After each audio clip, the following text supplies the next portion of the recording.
Today we're going to learn how to draw a hermit crab. We've got some live models here for us today. We've got Superman and we've got a corkscrew shaped shell.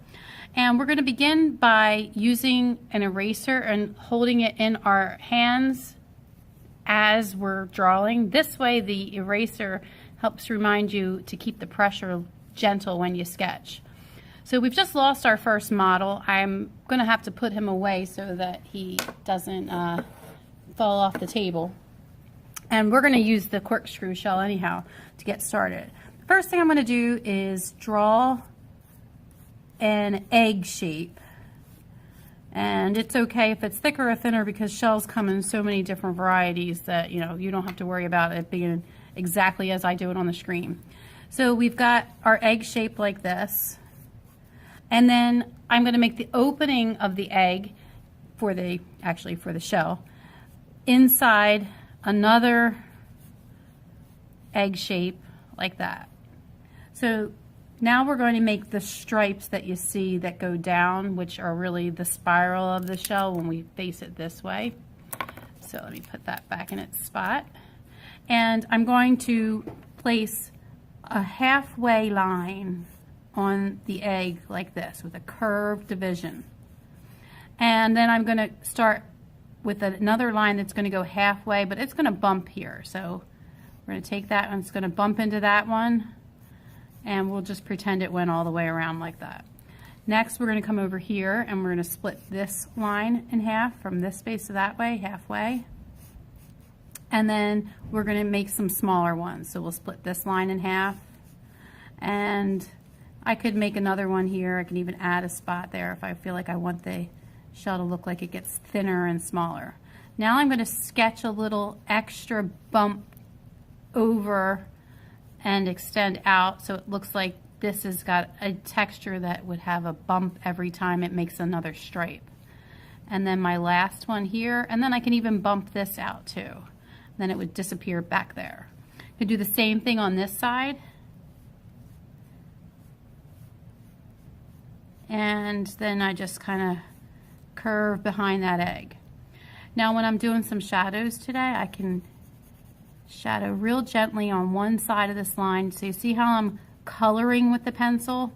I'm staying on one side of the line. And then later we'll talk about putting patterns on this shell. So just coloring gently.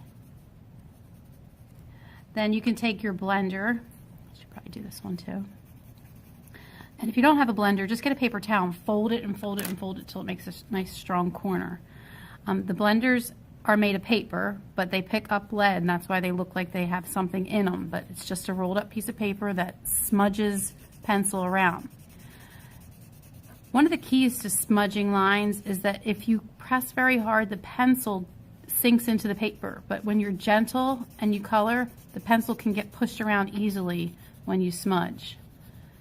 All right, so now I've got some mistakes here that stand out, so I want to get rid of those. Use my little eraser.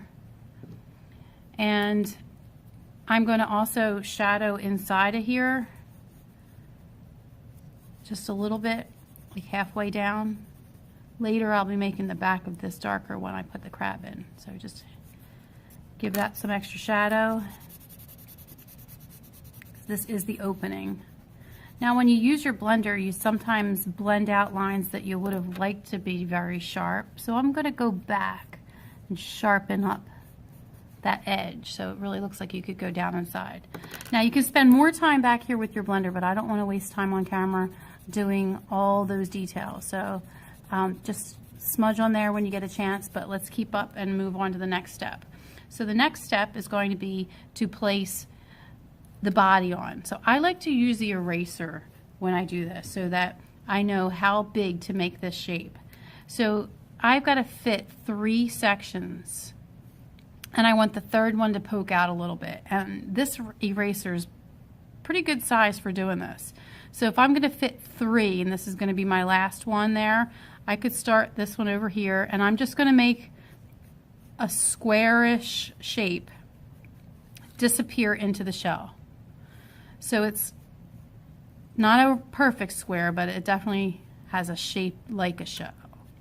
Now, another square-ish shape, and it can hang over top of that line that we had there, so this line doesn't exist anymore. And then it's going to poke over the last one, and then this gets erased inside here, that original egg shape, which is another reason why, you know, if you know that you're going to be erasing things, we shouldn't make them dark. So keep that gentle touch, keep that eraser in your hand. Remind yourself, if you're squeezing that eraser, you're probably pressing too hard. All right, so now we're going to put his face on. So he has 2 eyes. We're going to raise the eyes up above the head. We're going to make a little circle and then color it in, and another little circle and color it in. Then we're going to go diagonal to the head to make like a little V shape, and then another diagonal to the top of the head. So now the eyes grow out of those 2 spots. We're going to have to fit 2 antennas on this side and that side. They have 4 of them. One is longer than the other. So we're going to make one line go out and then another, not touching each other. This one is going to have 2 big sections, and it can bend, but this one's only going to have 1 section. Now we're going to make 2 on this side. 1, 2. These 2 I'm going to make kind of look alike, and then this one I'm going to make look like that one. All right, so he looks kind of like an insect now, and they do resemble insects. Our next move is going to be to put some legs on his body. So we've got plenty of space here for more legs. So I'm going to make one look like it's a very small leg from the back of his body by making a little rectangle and then another little rectangle. And before I get to the end here, I'm going to make a really sharp looking claw. That's going to be one of the smaller legs. Now I want to make one of the bigger legs. So he's going to have 2 larger legs, and then he has a really big one that's going to hold on to the claw. So this one is going to have a rectangle. I want it to face sideways. So make that rectangle, there we go, face sideways. Then we'll bend it and make this rectangle going down. All right, then we're going to go down one more. And we're almost at the bottom, and I want him to look like he's crawling. So I'm going to make this one land on the floor under him with a really pointy claw. Now on this spot here, I like to give a little scribble like a tornado. Thick on this side, thin on one side. And then same thing over there. All right, we're going to do another leg that looks just like this one. But this is going to look like it goes behind this leg. So I'm going to put the bottom of the leg there, and I'm going to make these lines just go back as if it bumps into there and goes behind. Then this one's going to go down again, just like that one went down. And then the next one is going to go down. And then he's going to crawl on the floor, so I'm going to point this one the same way that I pointed that one. And we're going to scribble a little bit there and scribble a little bit there. Same thing there. And we're on to our next part, which is going to be the large main claw. For these, I should have spaces that are as big as this, but not as small as that. So I'm going to use my eraser as a guide now. I'm going to make this claw have 1, 2, and then the third section is going to be a really big claw.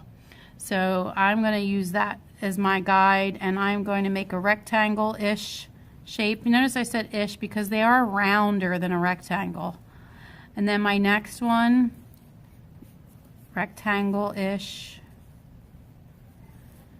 And then my last one, I'm not going to use this because I want this to be his main claw. Most crabs have one claw that is much larger than the other claw. So I'm going to bring this claw around like a football. And then in the middle, I want a line that goes down here, but I'm going to take my pencil and kind of make it jagged and shaky so it looks like it's separated. All right, now my next leg is going to go behind this one. So it bumps into a lot of stuff.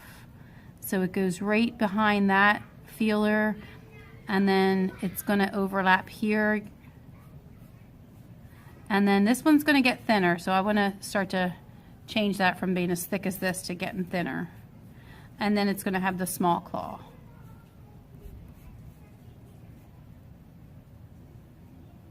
All right, so now I'm going to erase that spot there. It is time to shadow. So at this point, you can take your blender and you can rub on the edges of lines that you already drew, because you drew lightly, so it's easy to smear around pencil that has been drawn lightly. And then sometimes you have to sharpen up. So you have to take your pencil and kind of outline something that maybe you blended on top of. Now I wanted to have that little bit of scribble in this spot here, and I never put it, so I want to make sure I put a little scribble there. Now, sometimes on crabs, their big claw is also darker in color, so I'm going to give a little extra scribble on this. Really, really gentle, because I don't want anyone to see all those scribbly lines. But if I take my blender, or you can even take your finger on a big area and do that. All right. If you go out of the lines, though, you do have to clean up after yourself. So get that eraser out. Now, underneath of him, I want it to look like there is some space that makes it really look like he's on the ground. So I'm going to color a shadow that's kind of long, like a puddle that fell underneath of him. And then when I get to here, the shadow should be hitting those claws. Over here, I'm just going to make a stripe, like the shadow went behind and underneath. Same thing for that one. I'll make a stripe like it goes towards the shell. If you want to include more legs, you can, but since we can't really see them, I'm not going to add any more legs. I'm just going to spend my time shadowing these parts and making every leg have the attention it should to detail. So I like to just do one side of every leg, except for the claw. I like to make the claw very dark. Now we're back over here, and I've also noticed that some of my antennas kind of got blocked out when I rubbed on the shadow, so I'm going to make one final pass with a sharp pencil here. So if your pencil got dull, you should maybe give it a little sharpening in that spot. And then those antennas are a little bit more solid. All right, so over here, I've got to decide on the kind of pattern I want to put on the shell. So I've been doing this like little scribble, like this. And then this can go underneath. And I definitely want to darken at the edge where the shadow meets the shell, a little darken on that spot. And then I'm going to run my blender. And I'm going to do this to every single stripe the same way as much as I can in the little spots. And I want it to look like this guy has stripes going this way. So I'm going to scribble little tornadoes. Skip a space, until they look like they've gone around. Now, you can do a different pattern on here. So if you have an idea and you want to try it, I mean, my one shell had Spider-Man painted on it, so you could certainly have a creative idea and go with it on here. So here we're going to make those scribbly ball tornadoes, and I'll do that as much as I can until I have not enough space that I can't do it anymore. So I really could spend like 5 more minutes shadowing this, but I'm sure you want to get yours going. So I'm going to stop the video here, and good luck to you.